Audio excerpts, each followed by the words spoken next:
대출이 싹 막혔습니다. 9월 7일 규제로 대출이 더욱더 어려워졌습니다.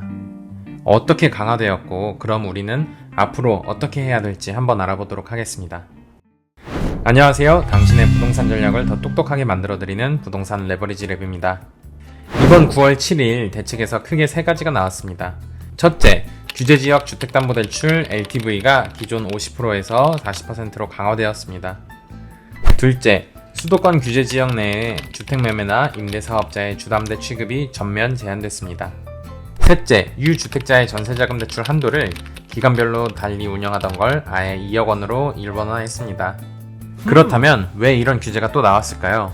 우선 가계부채 증가세 때문입니다. 6월 27일 대책 이후에도 오히려 대출이 다시 늘고 있다는 지적이 있었어요. 금리 인하 기대감, 집값 상승 기대감이 맞물리면서 지금이라도 대출받아서 사자는 수요가 계속 나오고 있는 겁니다. 정부 입장에서는 이 흐름을 더 두면 안 된다고 본 거겠죠.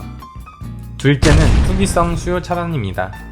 특히 사업자 대출이나 임대사업자 명의를 이용한 우회 대출이 문제가 됐습니다.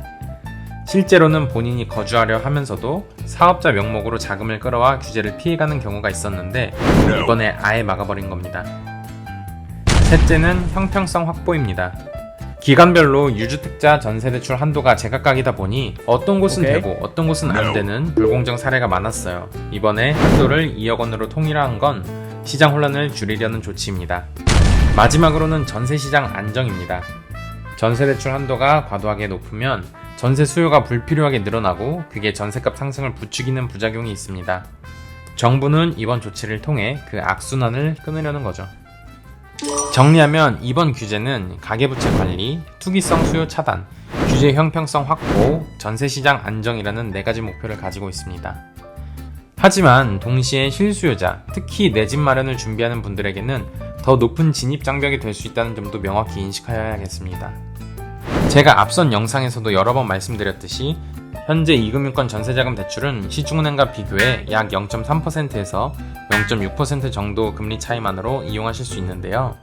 이번 규제는 서울보증보험이나 한국주택금융공사 같은 보증기관을 직접 겨냥한 것이기 때문에 1주택자분들은 여전히 이금융권을 통해 전세보증금의 80%를 전액 받으실 수 있습니다.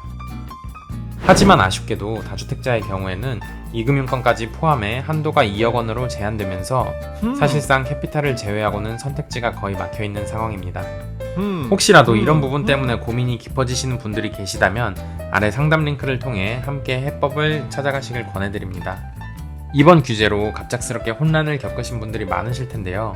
하루빨리 시장이 안정되기를 바라면서도 이런 조치들이 오히려 실수요자분들을 더 열악한 조건으로 내몰고 있는 건 아닌지 우려가 되는 부분도 있습니다.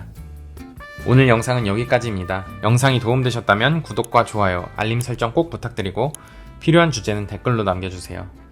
당신의 부동산 레버리지를 키워드리는 부동산 레버리지 랩이었습니다. 감사합니다.